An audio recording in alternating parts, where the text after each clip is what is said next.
디모데 전서는 사도 바울이 아들과 같은 제자 디모데에게 보내었던 편지입니다. 당시 디모데는 에베소 교회의 사역자로 에베소 교회를 섬기는 가운데 있었습니다.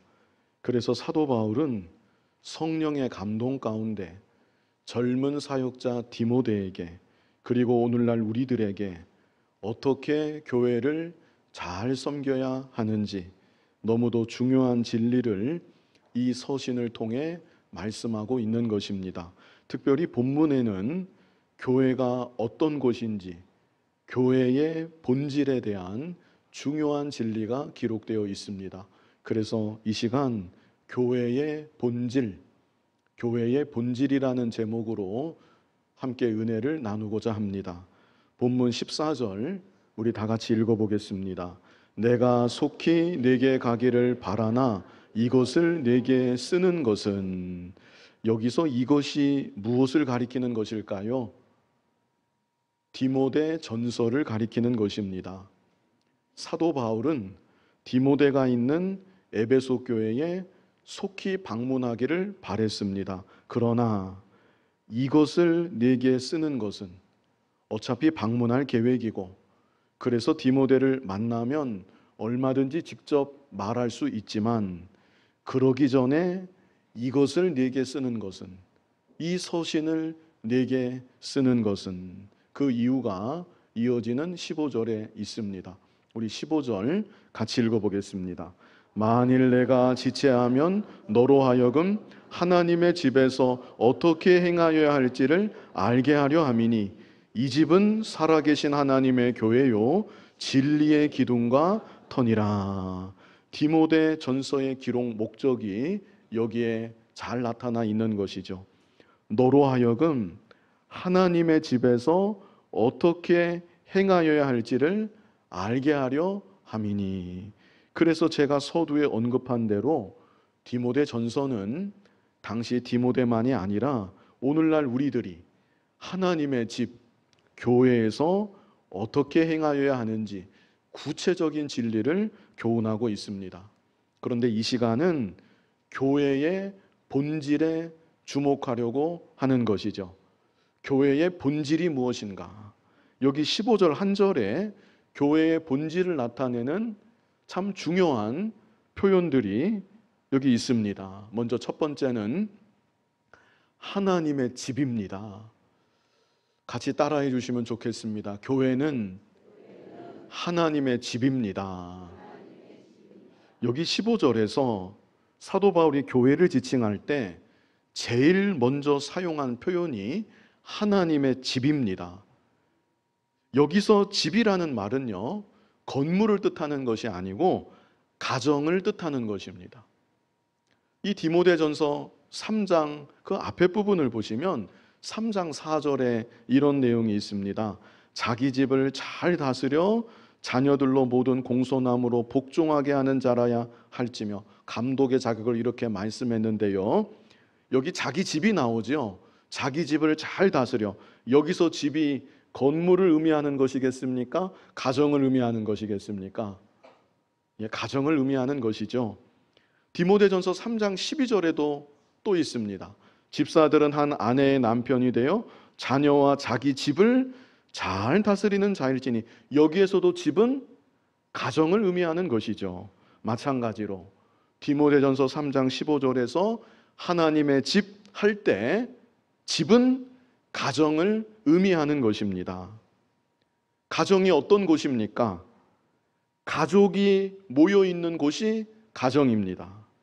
그리고 가족은 혈연이라는 끈끈한 유대 관계로 맺어져 있는 공동체입니다.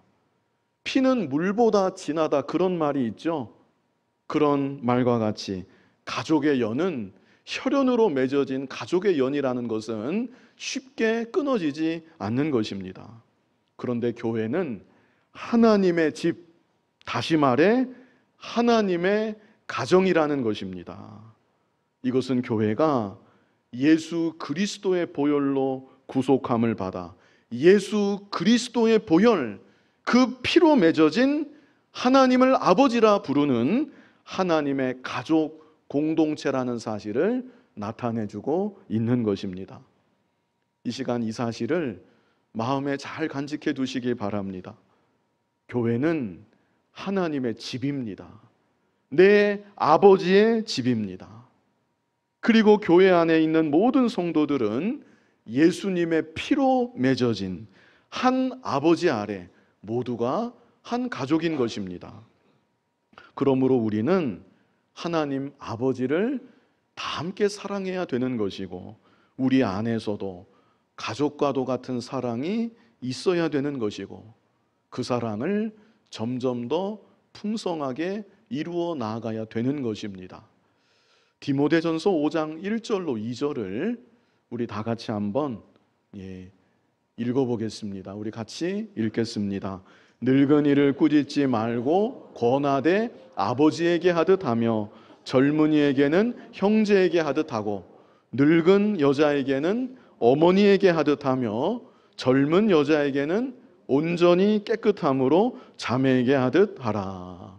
자, 1절을 다시 보면요, 나이가 많은 남자 성도들을 어떻게 대해야 하는지 여기 말씀하고 있죠.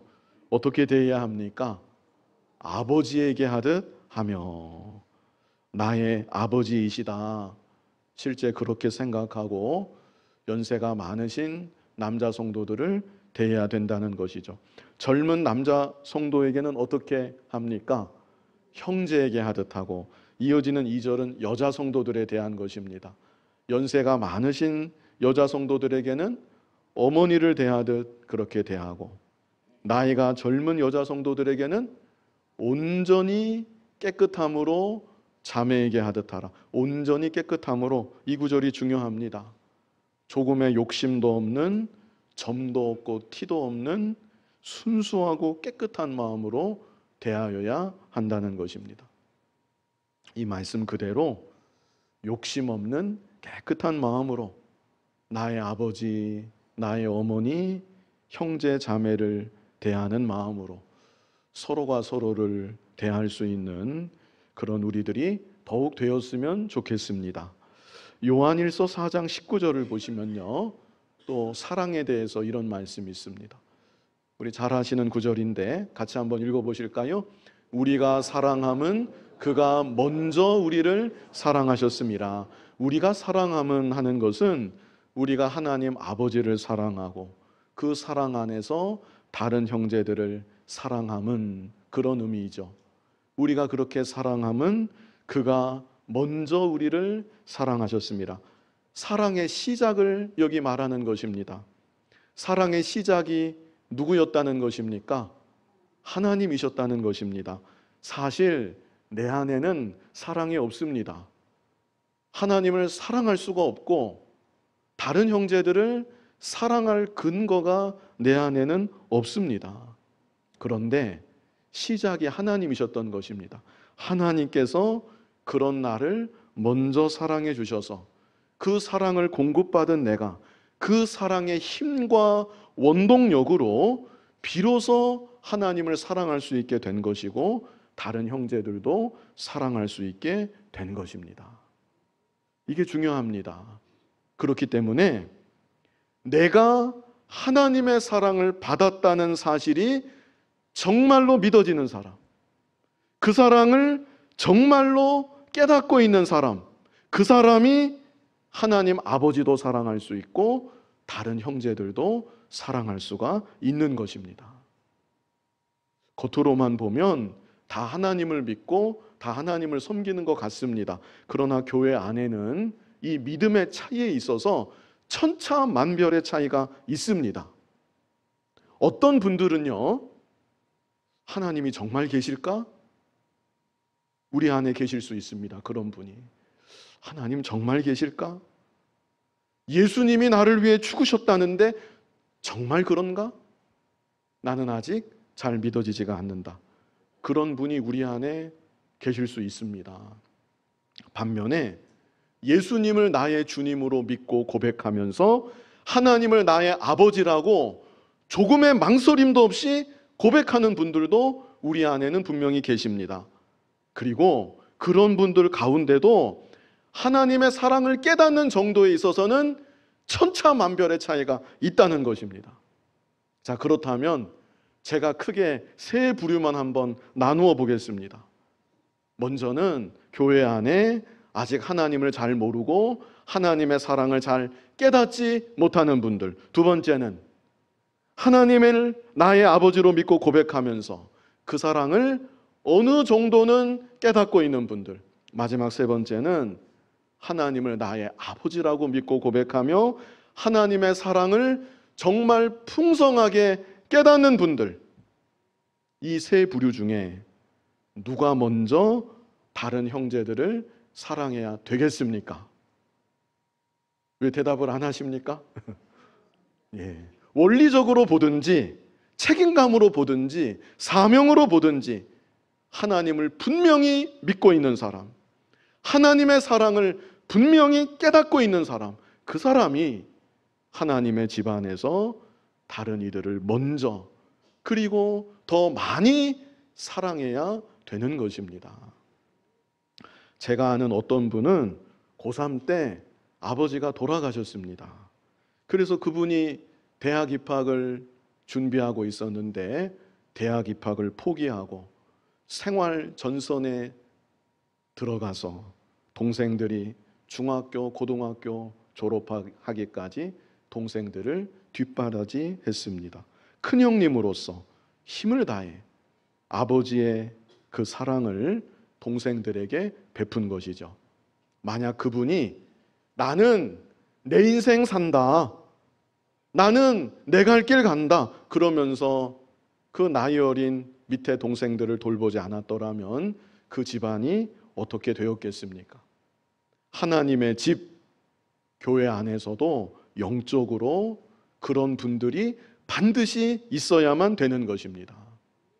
나는 내 믿음만 지킨다, 나는 내 갈 길 가면 된다, 그게 아니라 하나님의 사랑을 내가 분명히 알고 있고 내가 그 사랑을 풍성히 누리면서 살아가고 있다고 하면 아직 그 사랑을 잘 알지 못하는 영적으로 어리고 연약한 성도들을 돌아보며 부족하지만 아버지의 사랑을, 주님의 사랑을 힘을 다해 베풀어야 되는 것입니다.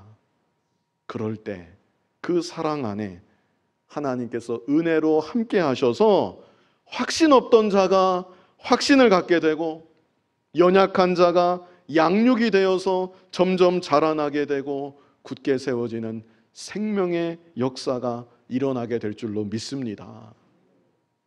그리고 연약한 가운데 있는 분들도 믿음이 점점 자라나야 되는 것이죠.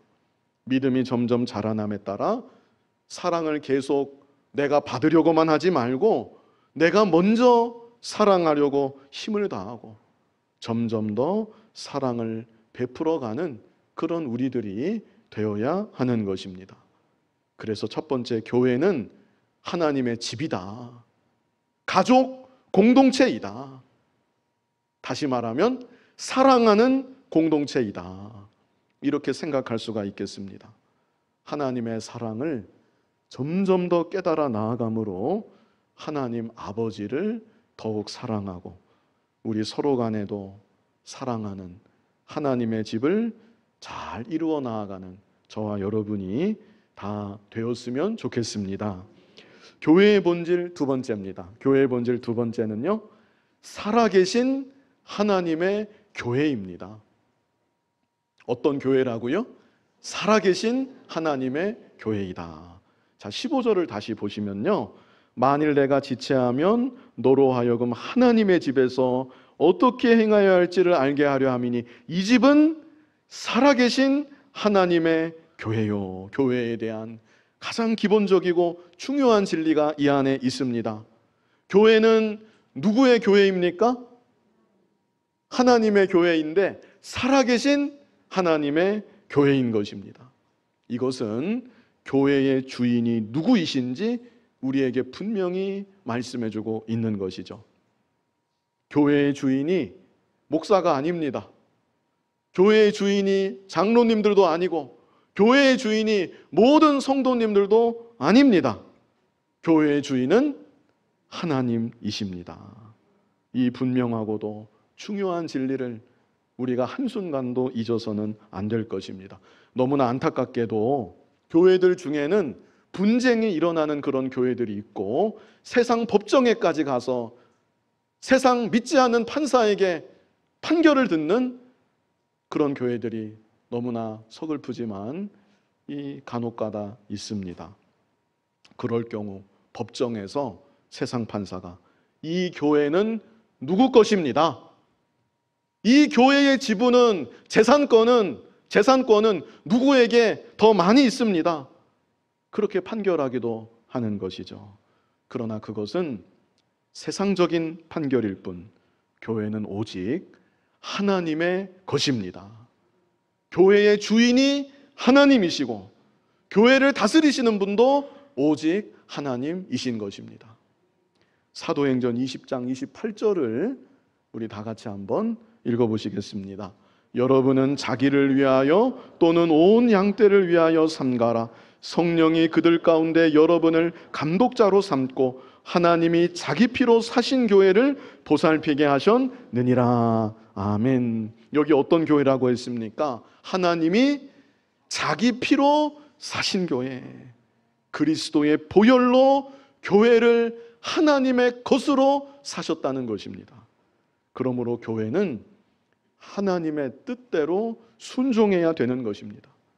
교회의 주인이시고 교회의 소유권자이시고 교회의 통치권자 되시는 오직 하나님의 뜻대로, 주님의 명령대로 교회는 순종해야 되는 것이고 오직 살아계신 하나님께서 기뻐하시도록 모든 일들이 교회 안에 이루어져 가야 되는 것입니다. 특별히 제가 이미 강조했지만 살아계신 하나님의 교회요 그랬습니다. 이게 중요합니다.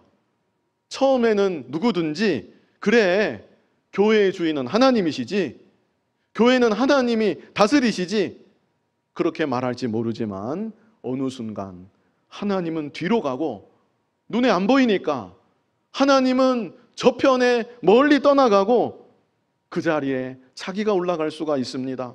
하나님보다 사람이 더 올라갈 수가 있다는 것입니다. 그래서 살아계신 하나님의 교회다. 이제도 살아계신 하나님의 교회. 옛날 그 드라마 같은 데서 그런 대사가 종종 나왔었는데 요즘에는 그런 대사 나오는지 모르겠습니다. 그 국중의 아버지들이 이런 말씀들 꽤 자주 하셨던 것 같아요. 내가 이렇게 두 눈을 시퍼렇게 뜨고 있는데 내 눈에 흙이 들어가기 전까지는 그런 일은 절대 있어서는 안 된다. 그런 대사 들어보셨죠? 그와 같은 것입니다. 영이신 하나님께 우리 같은 눈이 있는 것은 아니지만 두 눈을 시퍼렇게 뜨시고 나를 보고 계시는 하나님, 그 하나님을 우리는 의식해야 되는 것이고 그 살아계신 하나님 앞에 감히 사람이 더 위로 올라가고 주관하고 뜻대로 하려고 하는 일들이 있어서는 안 되는 것입니다. 특별히 교회는 살아계신 하나님께 오늘도 이렇게 영광을 올려드리는 것입니다. 오직 하나님의 뜻대로 순종할 뿐 아니라 교회의 주인이시고 교회의 소유권자이시고 교회의 통치자이신 살아계신 하나님께, 만왕의 왕 만주의 주가 되시는 우리 주께 우리가 돌릴 수 있는 최고의 영광을, 최상의 영광을 올려드려야 되는 것입니다. 그것이 교회의 본질적인 사명입니다. 그렇다면 교회가 어떻게 하나님께 영광을 올려드립니까? 가장 쉽게는 지금처럼 하나님을 예배함으로 우리는 하나님께 영광을 올려드리는 것입니다. 그래서 교회는 예배하는 공동체입니다. 어떤 공동체라고요? 예배하는 공동체. 첫 번째는 어떤 공동체였습니까? 사랑하는 공동체, 하나님의 집이라고 했습니다. 가족 공동체로 사랑하는 공동체이고, 그리고 두 번째는 살아계신 하나님의 교회로 이제도 살아계신 하나님께 예배를 통해 모든 영광을 올려드리는 공동체인 것입니다. 그런데 오늘날 교회들이 예배를 그렇게 귀하게 여기지 않는 것 같습니다. 제가 2000년대 그 후반 2008년경부터 미국에서 목회를 했었는데요. 그 당시 이민 교회들이 거의 다로 제가 압니다. 거의 다 주일 오전 예배만 드렸습니다. 그리고 주일 오후에는 여러 가지 활동들을 하는 것이죠. 교회에서 점심 먹고 축구를 좋아하는 사람들은 축구를 하고, 탁구 치는 거 좋아하는 사람들은 탁구를 치고, 또 바람 쐬고 싶은 사람들이 있으면 피크닉 의자를 가지고 호숫가에 간다든지 그런 좋은 곳에 가고, 그러다가 1년에 한두 번 어느 정도 규모가 있는 교회는 당회장배 골프 대회를 그 주일 오후 시간에 이렇게 합니다. 그리고 봄철, 가을철에는 지역의 다른 교회들과 축구 리그전을 하고, 거의 대부분의 교회들이 다 그렇게 나가는 것을 이미 그 당시 보았었습니다. 언제부터인가 우리나라 국내 교회들도 주일에 예배를 한 번만 드리고 이민교회와 이 비슷한 분위기로 많이 정착되어 가는 것 같습니다. 그러나 주일은 주님의 날이고, 이날 우리는 종일토록 하나님을 예배하는 것을 가장 귀하게 여겨야 되는 것입니다. 물론 오전에만 예배를 드리고 이후 오후 시간을 여러 활동으로 대체할 때 성도 간의 친목과 교제에 긍정적인 영향을 미치고 교회의 외적 부흥에 도움이 되는 것은 사실입니다. 그러나 하나님께서 구별하신 거룩한 날, 하나님의 자녀된 우리들이 함께 모여 하나님을 예배하는 것, 이보다 더 귀한 일은 없습니다. 이보다 더 귀하고 이보다 더 가치 있고 이보다 더 복된 일은 없는 것입니다. 세상의 다른 어떤 것도 아무리 실용적으로 유익하다 할지라도 주일 예배의 자리를 대신할 수는 없는 것입니다. 그리고 또 중요한 것은 하나님을 예배할 때에도 우리는 우리의 예배를 받으시는 하나님이 어떤 분이신지, 내가 과연 지금 어떤 분 앞에서 예배하고 있는지 그 하나님을 바로 인식하면서 예배해야 된다는 것입니다. 이사야 6장을 보면 이사야 선지자가 성전에서 높이 들린 보좌를 보았습니다. 그리고 그 보좌 주변에 스랍 천사들이 하나님께 영광을 돌리며 하나님을 예배하는 광경을 목격했습니다. 그때 스랍들이 하나님을 어떻게 예배했나요? 날개가 6개였는데 두 날개로는 얼굴을 가리고 두 날개로는 발을 가리고 남은 두 날개로 날아다니면서 거룩하다, 거룩하다, 거룩하다, 만군의 여호와여, 그의 영광이 온 땅에 충만하도다. 이것이 바로 하나님을 예배하는 예배자의 모습이어야 되는 것입니다. 거룩하다, 거룩하다, 거룩하다 3번 반복했습니다.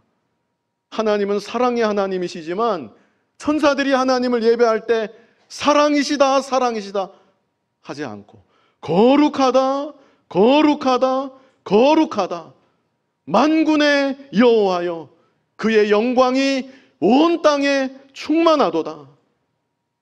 거룩하신 하나님 앞에 우리는 예배하는 것입니다.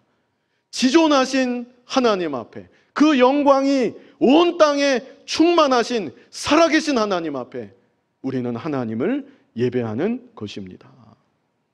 우리의 자녀들에게도 바로 이것을 가르쳐야 되는 것입니다. 물론 어느 면에서는 하나님을 예배하는 것은 기쁜 일이기도 합니다.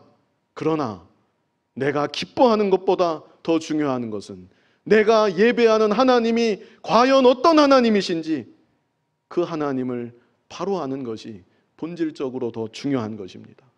그럴 때 하나님께서 기뻐 받으시는 바른 예배자가 될 수 있는 것입니다. 마지막 세 번째, 교회는 진리의 기둥과 터입니다. 이 마지막 세 번째 함께 따라하시면 좋겠습니다. 교회는 진리의 기둥과 터입니다. 본문 15절 후반절에 말씀했습니다. 이 집은 살아계신 하나님의 교회요, 진리의 기둥과 터니라. 건물을 세울 때 가장 중요한 것이 터입니다. 터 없는 건물 존재할 수 없는 것이고, 터가 약한 건물 무너질 수밖에 없는 것이죠. 그렇다면 교회의 터는 누구이십니까? 교회의 터는 진리이신 예수 그리스도이십니다.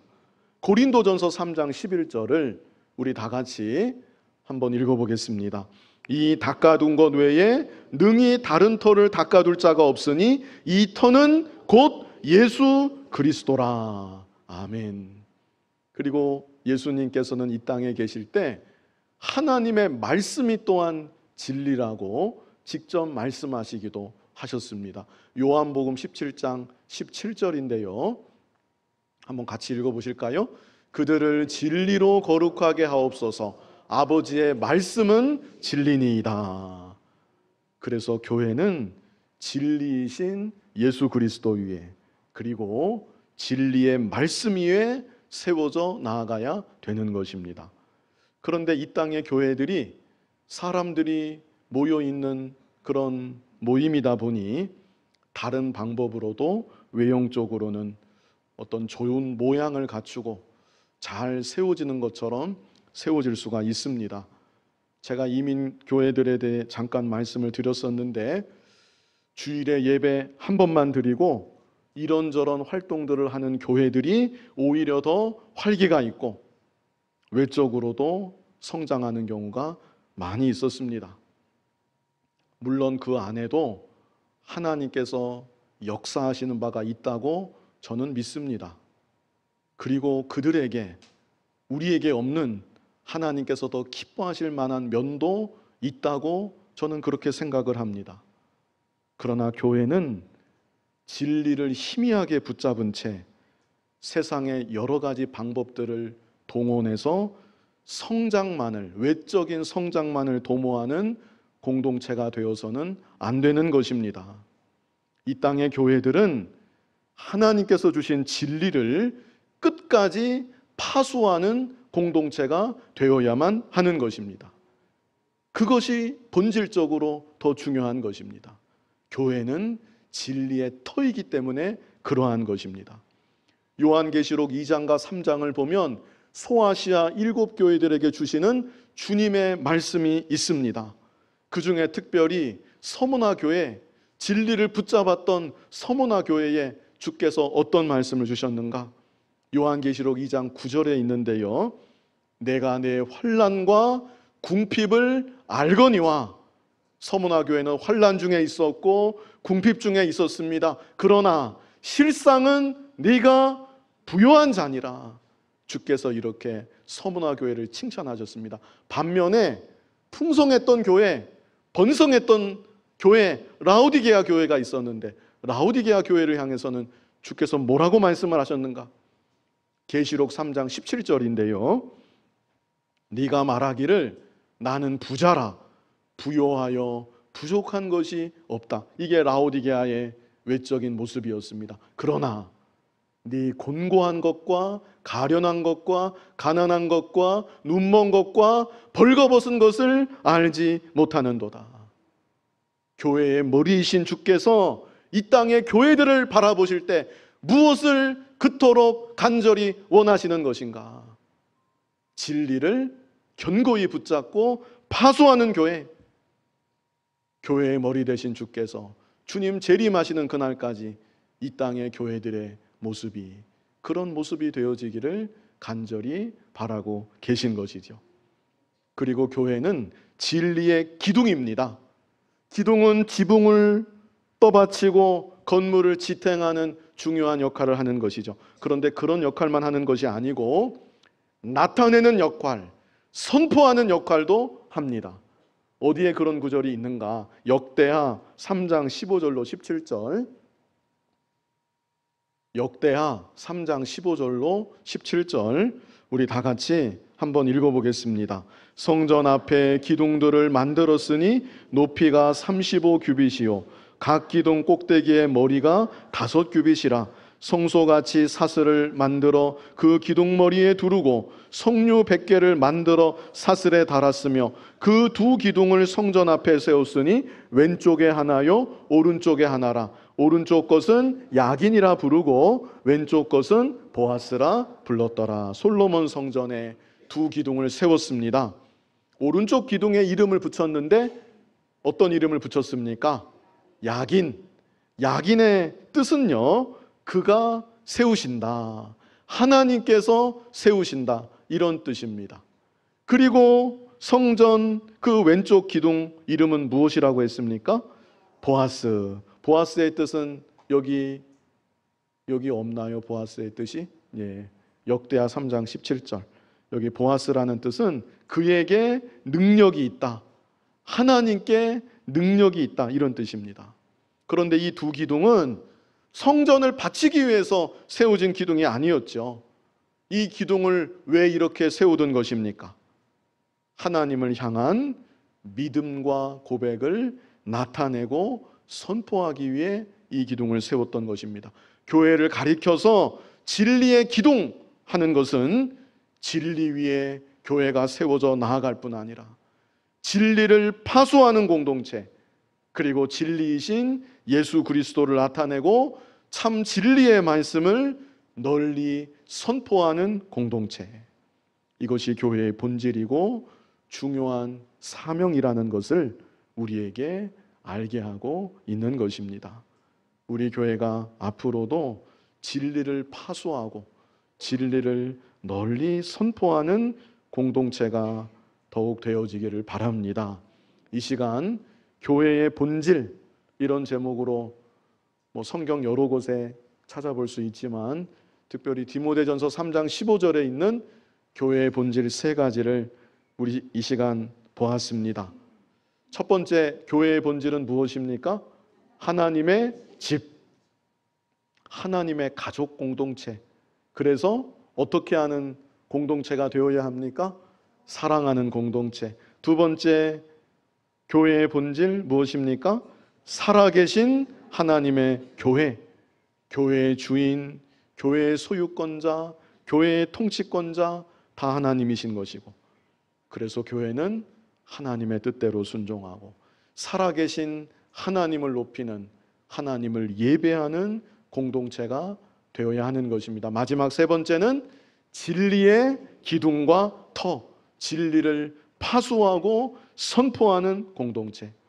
앞으로도 하나님의 은혜 가운데 이런 교회를 함께 이루어 나아가는 저와 여러분 될 수 있기를 간절히 바랍니다. 거룩하신 아버지 하나님, 이 집은 살아계신 하나님의 교회요 진리의 기둥과 터라고 말씀하셨습니다. 하나님의 집으로 가족 공동체를 잘 이루어 나아가게 하여 주시고, 살아계신 하나님의 교회로 하나님의 뜻대로 순종하며 하나님께만 모든 영광 올려드리는 하나님을 예배하는 공동체 더욱 되게 하여 주시고, 진리의 기둥과 터로 이 시대에 하나님 우리에게 주신 진리를 파수하고 선포하는 공동체가 더욱 되어지도록 인도하여 주시옵소서. 예수님 이름으로 기도하옵나이다. 아멘.